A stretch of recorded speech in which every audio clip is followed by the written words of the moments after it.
Hey, what's going on, ladies and gentlemen? My name is Rayge, and we are back today to talk about a very contentious topic in whether or not you should be building the Illuminati team. Because now that we've seen all of these showcase events now being fully live, and for those of you that have spent in the game or spent a bit to obviously capitalize on both Hank Pym and Black Panther Shuri, you likely would have seen that in the Illuminati showcase here, that Captain Britain is in fact available, and to get the third and final shield, you would need both these characters at 5 stars, obviously here. Oh, sorry, that's the wrong one. I think it's this one here in Chapter 2.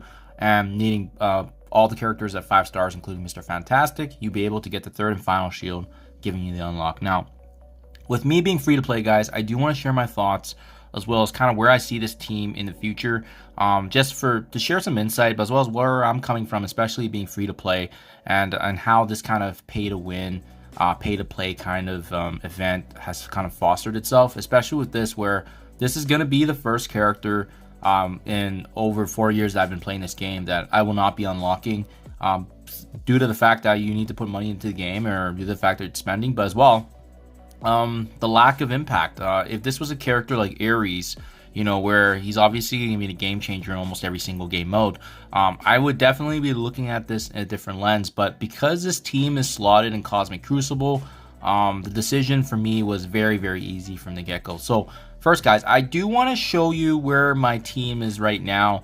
And before I even show you the characters and levels, I do want to point this out, right? I already know right away I'm going to get people saying, you know, how the heck did I get all these characters unlocked free to play? How is this possible? Guys, take a good hard look at my account right now. I have over 180 million gold. I have power cores 18,000 plus. Heck, to be honest, if I really wanted to get Captain Britain's unlock, I likely could have been able to when they still actually had Hank Pym's power core orbs here. I do believe that it was previously here for the last couple of days, and I could have taken advantage of that. I could have just used power cores and so forth to get it, but I figured, you know, this character is not as impactful as we want him to be, especially if it's in a game mode I don't care about. Again, remember, if you guys have been following my channel, the 2 game modes I prioritize is Arena and Raids.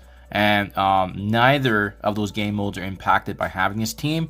And even then, typically you want to be engaged for your alliance. That would be War, right? So Crucible is honestly the last thing I care about.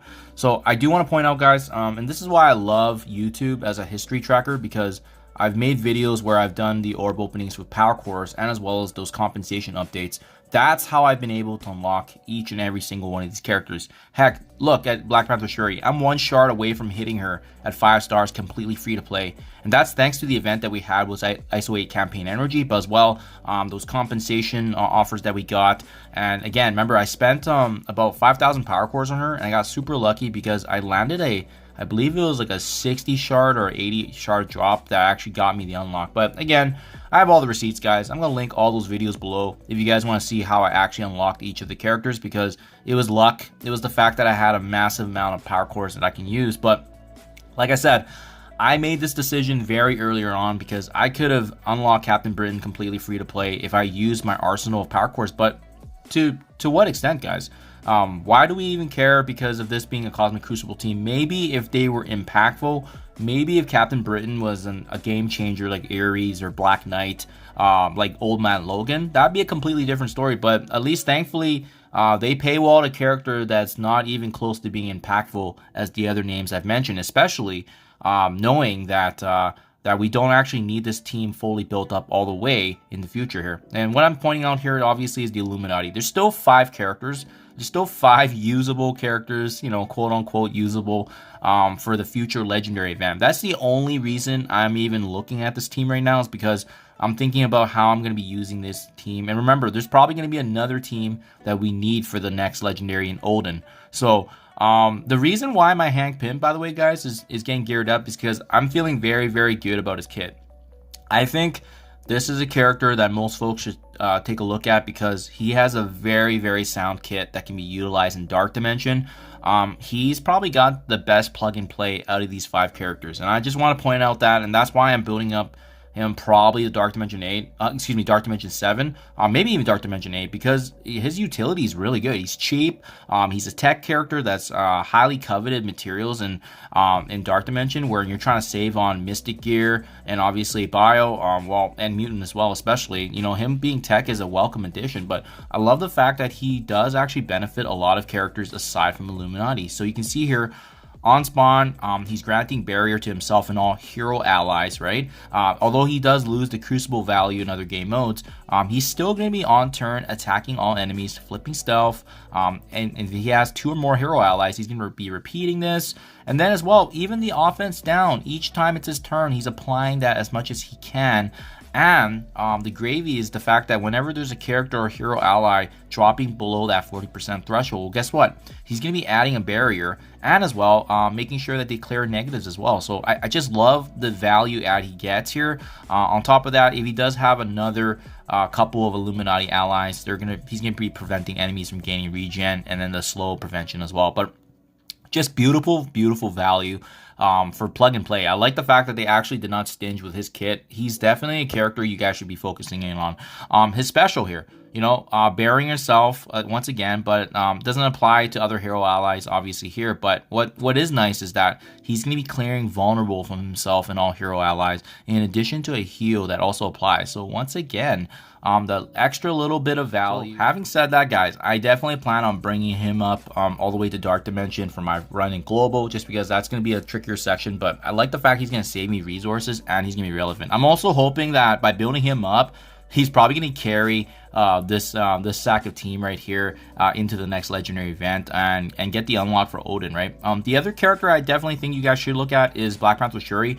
She doesn't have as much plug and play as Hank Pym, but you know, the fact is she's an absolute beast.